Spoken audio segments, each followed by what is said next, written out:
Hey YouTubers, it's Darcy here, Shadow Dancer. How are you? I hope you're doing well. Lots of symptoms out there, Schumann spikes and solar flares and all that. Oh my, oh my. I thought I'd pop on here briefly. I wanted to share something really neat. I've been home for a few days with the symptoms, and I have really just kind of caved myself, gone into a chrysalis and just really shut myself off from the world, which I really needed to do. Partly because I have been very challenged physically, we'll just put it that way. So I decided to just watch movies that make me happy and read. I have a beautiful library with lots of different books, and my attention was brought to some books my sis got me. My sis got me the Neverending Story. You can see the Oren right there. She got me Labyrinth. My brother got me the Ludo. This was a while ago, so it's taken me some time to get to it, but you know, it is what it is. And then The Princess Bride. And as we all know, books can be very different than the movies. Sometimes much better. I have found personally that the majority of the time it's much better than the movies. There's more detail. Well, movies can't, right? Like an hour and a half, 2 hours, they've got to squeeze everything in. They got to dramatize everything, cut stuff out that they don't think is necessary, change some characters for aesthetics, etc., etc. So is what it is. So I decided to pick up Neverending Story and move through this. See, there's the Oren, the emblem that the child empress gives, well, loans to Atreyu for his journey. And the book is very different than the movie. There's, of course, you know, the structure is similar, but first of all, Fantasia is Fantastica. And before I go into this, I'm just going to hit on some main points that I just think are magical. I'm sharing this because this journey of mine, I don't know where it's going. I have no structure to this. I have no plan for this. If you like watching, great. You know, hang with me. If you don't dig, that's cool. There's a lot of YouTubers. You can find anything you want out there, really. It's just a sea of people sharing things, and that's wonderful. So if you don't dig, you don't dig. That's cool. But the people who can get something out of this, those are the people that I'm speaking to. So I'm in this for magic. I'm in this for the real magic. Not the glamour magic, not the pretend, hey, I tricked you magic. I'm in this for the real magic. And every once in a while, the universe kind of gives you a little peek, you know, on those things, on some of those secrets and mysteries.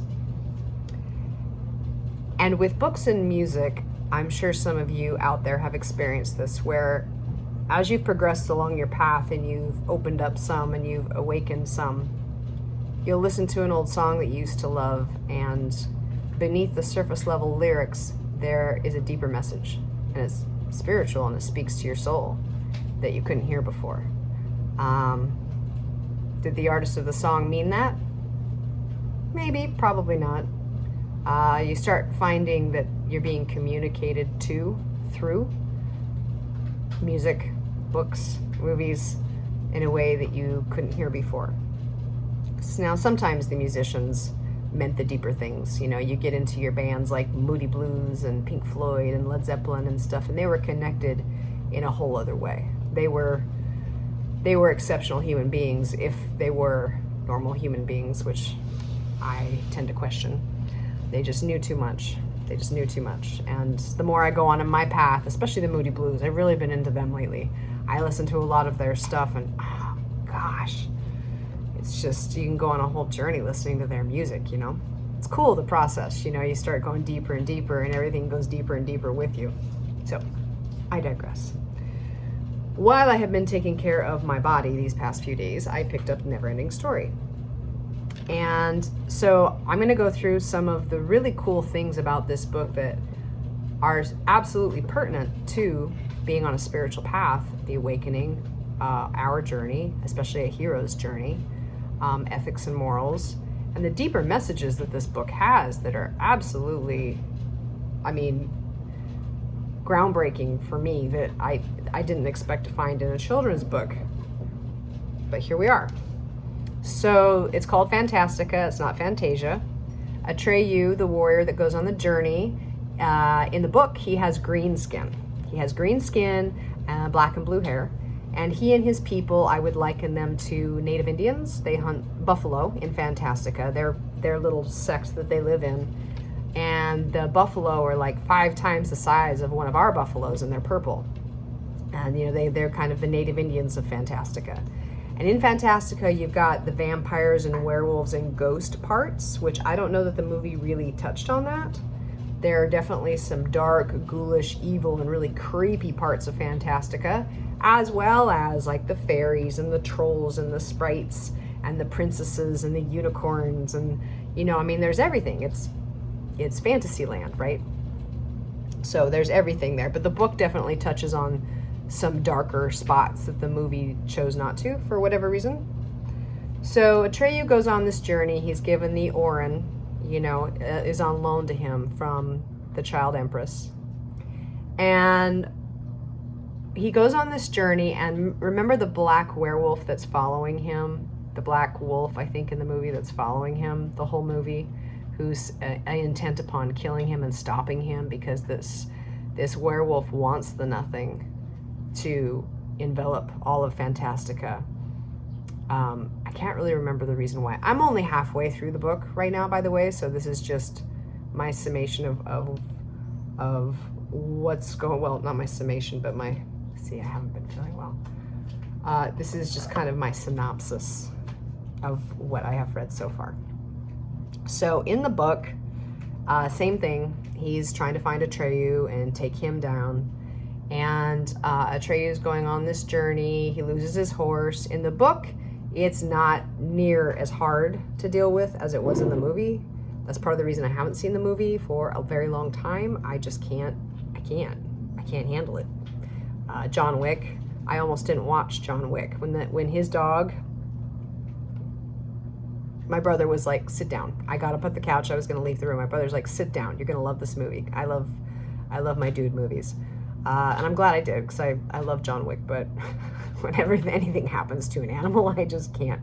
Anyway, so the book was not that tough to deal with. It actually really skimmed over it quickly. So Atreyu keeps going. When he gets to the Sphinxes. So the first one, I remember in the movie, the Sphinxes shoot darts out of their eyes, and some of the men they kill, some of the men get past the darts. In the book, that's not the case. The Sphinxes are there and they're not. They're multidimensional.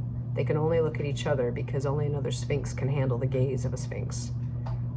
So they're staring at each other. They're kind of in and out of space and time. They're multidimensional. It's hard to describe. The book did a good job of describing what they look like.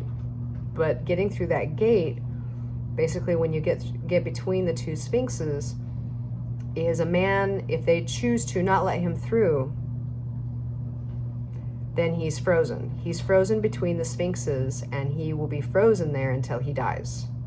And while his body is on that horrible journey of passing, he's being thrown all the mysteries of time and space and being asked to give them the answers to all these riddles that they're throwing out at him. And if he can answer them, then he can continue. So that's kind of like the movie. But if he can't answer, then he's just frozen there, like just frozen. They don't take care of him with the laser darts. He's just frozen.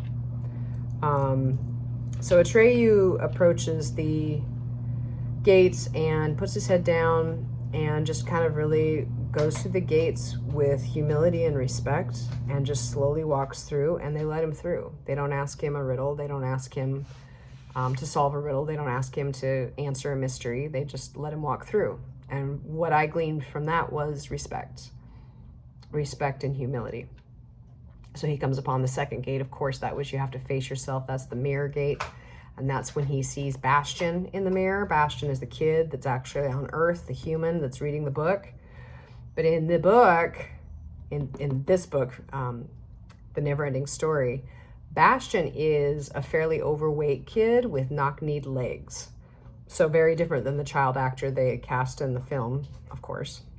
And he looks very different. So Atreyu sees Bastion in the mirror. Atreyu doesn't know who Bastion is, but that's the first time when Bastion's reading the book. He's reading the book, and the book describes the kid that Atreyu's looking at in the mirror in detail, and it describes him. And that's when Bastion at first is like, what? This is nuts. Something weird's happening. And that's the first time he thinks something weird's happening. So Atreyu's like, okay, whatever. And then he goes to the third gate, and the third gate is he basically can't want anything. Dissolution of ego, right? He can't want anything. He can't desire anything, including for the gate to open. He has to let every desire and every want and every agenda go, and his identity. So he does, and he walks through the gate. But when he walks through the gate, he doesn't remember who he is. He doesn't know why he's there, nothing. And he talks to the being behind that gate, and that's the voice that has no body, and she's singing, and she's the one that tells him the Empress needs a new name, and that only a human child can give her a new name. That's what keeps her going. That's what keeps her existing. Now, one interesting thing about the child Empress in the book that is definitely not touched on in the movie is Falkor is talking to Atreyu on their way to the Ivory Tower later on and telling him about the child Empress. And he says the child Empress is not human. She's not a creature of Fantastica. She is everything that was, everything that is, and everything that will be. She is the light and the dark. She is the up and the down. She is the sun and the moon. She is the reason all of them exist. She is what they are. And without her, everything else would cease to exist. And no being can ever comprehend or understand her in her totality. And if a being ever did, they would cease to exist. Their being would not be able to hold such information. So that's pretty deep. And being on a path of working with goddess energy and, Ma, Divine Mother and stuff, I thought that was pretty neat. And they don't go into that in the movie, but yeah, that's pretty cool. So the child Empress symbolizes something much, much bigger in the book. So when Atreyu gets to the part where, this werewolf character has been following him for a long time, Atreyu gets to... It's after he falls off Falkor's back. So, they go up in the sky, he's riding Falkor, they're trying to get to the boundaries of Fantastica because they want to get to this place where the human children are so they can find a human child to give her a new name. Riddle solved, journey over. But the storm giants tell them there's no boundary to Fantastica. There's no north, south, east, or west. You can't get to some place the way, like you and I would. You think of a place and you're there. But there's no boundary to Fantastica. Fantastica goes on for infinity. You can't get there that way. Plus, the human child has to get to Fantastica, not a being from Fantastica there. There's only one way that a being from Fantastica can get to where the humans are. And that comes later. So Atreyu he's downtrodden and he's disappointed, and Falkor is tired, and the storm starts up, and Atreyu falls off, and Falkor can't find him. And Atreyu finds himself, lost and stranded. I believe that was in the movie. And he goes along this town, and I don't know that this was in the movie. It's been a long time since I've seen the movie, but he sees a bunch of beings coming towards him. Zombies, vampires, werewolves. I told you that all that existed in Fantastica too. They have their own place. So they're all coming towards him, kind of like they're dancing in really weird, possessed ways. And they're all passing him, and he's wondering where they're all going. And he turns around and looks, and he can see the nothing. And they're all dancing in this kind of electric possessed way towards the nothing and jumping straight into the nothing. Now in the book, the nothing is described as like the movie. It's just nothing. It's not dark. It's not void. It's just nothing. But in the book, it goes a little farther. The book says, this is interesting too. The book says that it makes you feel like you're going blind when you look at it. and you do start to go blind when you look at it. But the nothing is very attractive, and when it gets closer to you, you almost feel like an insatiable desire to jump into it, to move into it. And I thought that was a very interesting analogy too, for like apathy, inertia, you know, the nothing. When it gets closer and closer, you can't deny it anymore. You can't run away from it anymore.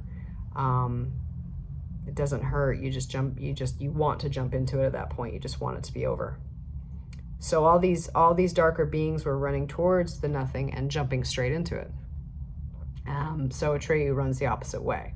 He runs the opposite way. He gets in the middle of this city where all these vampires, ghouls, monsters, werewolves were, and he comes across the black wolf.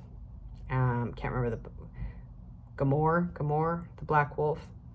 So in the book, I know the black wolf was in a cave, and he comes out. They have a discourse. They have a conversation, and then the black wolf tries to kill Atreyu. He's not successful, and then we move on. In the book, the black wolf is chained up. He's chained. He has been chained up by a vampire sorceress who owned him. And this vampire sorceress took him on as a pet when he came into their village. And he loved her. He had deep feelings for her. And she took care of him and loved on him and doted on him.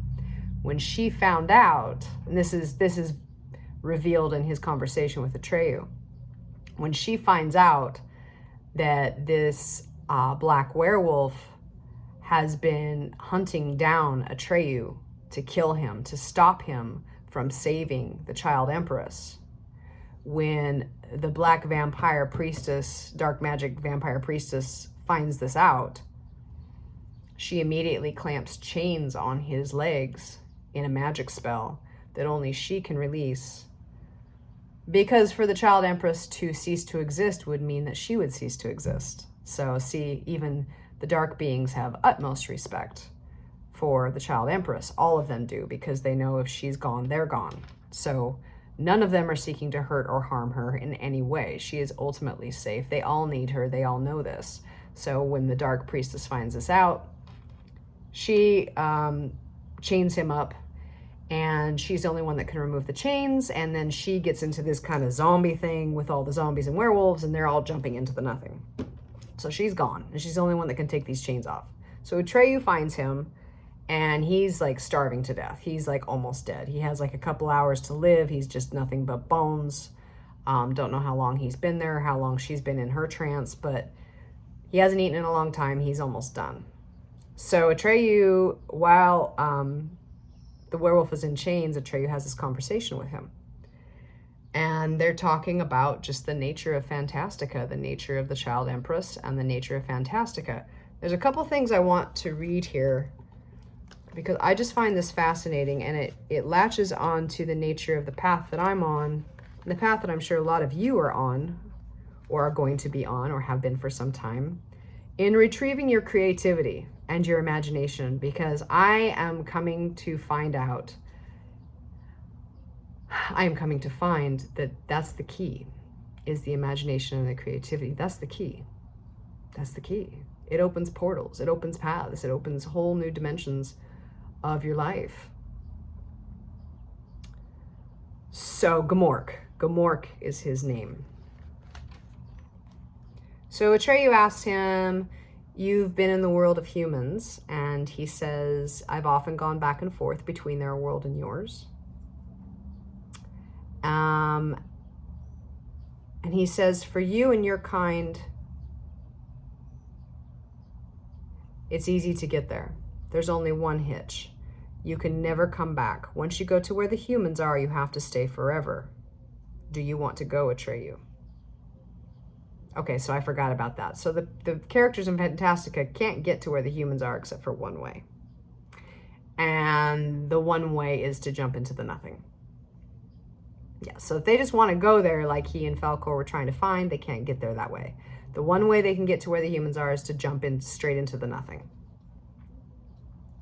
So Gamork tells him, what everyone else around here has done before you, you have to leap into the nothing. But there's no hurry, because you'll do it sooner or later in any case, when the last parts of Fantastica go. Gamork tells the boy, don't be afraid, it doesn't hurt. Atreyu says, I'm not afraid, but I never expected to get my hope back in a place like this. I want to get to where the humans are, and thanks to you, I have my hope back, because Atreyu wants to go find a human boy to save the child empress. And then Gamork tells him, you have nothing to hope for, sonny. Whatever your plans may be, when you turn up in the world of humans, you won't be what you are here. That's the secret that no one in Fantastica can know. Atreyu stood there. What will I be? Tell me the secret. And for a long time, Gamork stares at him, and he says, what do you think I am, your friend? He says, I'm only passing the time with you until I die. I find this entertaining. So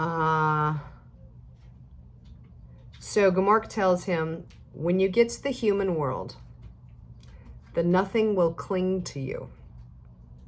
You'll be a contagious disease that makes humans blind to imagination. So they can no longer distinguish between reality and illusion. You will be a lie. Do you know what you and your kind are called there? Atreyu says no. Gamork says, you're called lies. Atreyu shakes his head. He doesn't understand. How can that be? So Gamork tells him, you ask me what you will be there, in the place where humans are, if you jump into the nothing. But what are you here? You're creatures of Fantastica. Your dreams, your poetic inventions, your characters in a never-ending story. Do you think you're real? Well, yes, here in your world you are. But when you've been through the nothing, you won't be real anymore. You'll be unrecognizable, and you will be in another world. In that world, you Fantasticans won't be anything like yourselves. You will bring delusion and madness into the human world.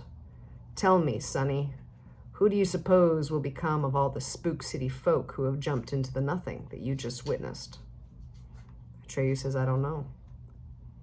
Gamork says, they will become delusions in the minds of human beings. They will become fears where there is nothing to fear. They will become desires for vain, hurtful things. Despairing thoughts where there is no reason to despair. All of us? Asked Atreyu in horror. No, said Gamork. There are many kinds of delusions. According to what you are here, ugly or beautiful, stupid or clever, you will become ugly or beautiful, stupid or clever lies. What about me? Atreyu asked. What will I be? Gamork smiled. Oh, I won't tell you that. You'll see. Or rather, you won't see, because you won't be yourself anymore. Atreyu stared at the werewolf with wide open eyes. Gamork went on. This is important. This has really deep stuff in it, Gamork says, that's why humans hate Fantastica. That's why the adults hate Fantastica and everything that comes from here. They want to destroy it.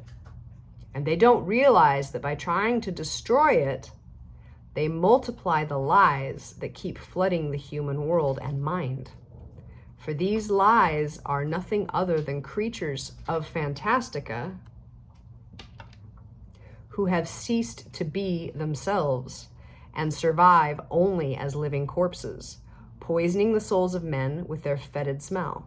But humans don't know it. Isn't that a good joke? And there's no one left in the human world, Atreyu asked in a whisper. Who doesn't hate and fear us? Gamork says, I know of none. They all hate and fear you. It's not surprising, because once you're there, you can't help working to make humans believe that Fantastica doesn't exist. You tell them that fantasy is a lie. You tell them that imagination is stupid and it's something to be feared. In fact, that's the heart of the matter. Don't you see? If humans believe Fantastica doesn't exist, then they won't get the idea of visiting. And as long as they don't know that you and Fantastica are real, the manipulators can do what they like with them. The manipulators, Atreyu asked. What can the manipulators do? I'm going to read that again. And as long as they don't know that you, creatures of Fantastica and Fantastica, are as you really are, the manipulators can do what they like with them. What can they do? Whatever they please. When it comes to controlling human beings, there is no better instrument than lies. Because you see, humans live by beliefs, and beliefs can be manipulated. The power to manipulate beliefs is the only thing that counts. That's why I sided with the powerful and served them, because I wanted to share their power. When your turn comes to jump into the nothing, Atreyu, you too will be a nameless servant of power, with no will of your own. The humans will never believe again, and they will be easily manipulated and controlled, because without imagination and fantasy, there is no out. The human world is full of weak-minded people who think they're as clever as can be, and they're all convinced that it's terribly important to persuade even the children that Fantastica doesn't exist. Maybe they will be able to make good use of you there, and the lies you'll become. Now that's pretty deep, and that's pretty interesting, right? So before my phone shuts off, I just got the battery notice. I'm only halfway through the book, and I'll tell you, when Atreyu and Falkor get to the Ivory Tower, and Atreyu tells the Empress, I failed you. You need a new name from a human kid, and I didn't bring you a human kid. And she kind of smiles at him, and she said, but you did. The last important point I want to make here is Atreyu doesn't understand what she's talking about. And she says, he's been with you the whole time, like in the movie. He's been with you the whole time. He was with you in the swamps of sadness when you lost your horse. He was with you when you went through all 3 gates. He was with you when you were talking to Gamort. He was with you when you were riding on Falkor with the storm giants. She goes through the whole thing. This boy has been with you the whole time. And Bastian is reading back in the human world, reading the book. He actually sees, the Empress, and the Empress looks right at him. And then he looks at the book again, and he has a flash where he's interdimensionally peeked through the hole for a second. She sees him, he sees her. And then in the book, she says, and see, he just saw me, and I just saw him. So, I know in the movie they touched on that, but it's really cool the way it's described in the book. Bastian freaks out. And what I find is so heartbreaking, and this is the last thing I want to touch on before my battery runs out. I will come back when I read more of the book, because the ending of the movie is not the ending of the book. The book goes on a lot farther. Bastian in the human world, he wants so much to give her a new name, and his new name for her is Moonchild. He's already decided he wants to call her Moonchild. He said, that's her name, that's what it must be. And Atreyu in the book is screaming, then why doesn't he give you a new name? He needs to give you a new name. Why doesn't he just do it? And Bastian's like, I don't know how. I don't know what I'm supposed to do. What am I supposed to do? And the Child Empress says he just has to say it, right? Like in the movie. But instead of in the movie where the kid stands up and screams it out the window and we have a happy ending, Bastian in the book starts to imagine how embarrassed he would be if he said the name and somehow he was transported to their world and his fat little body with his knock-kneed legs was standing in front of the Empress and Atreyu, how embarrassed he would be and how disappointed they would be to see what he looked like. So he doesn't.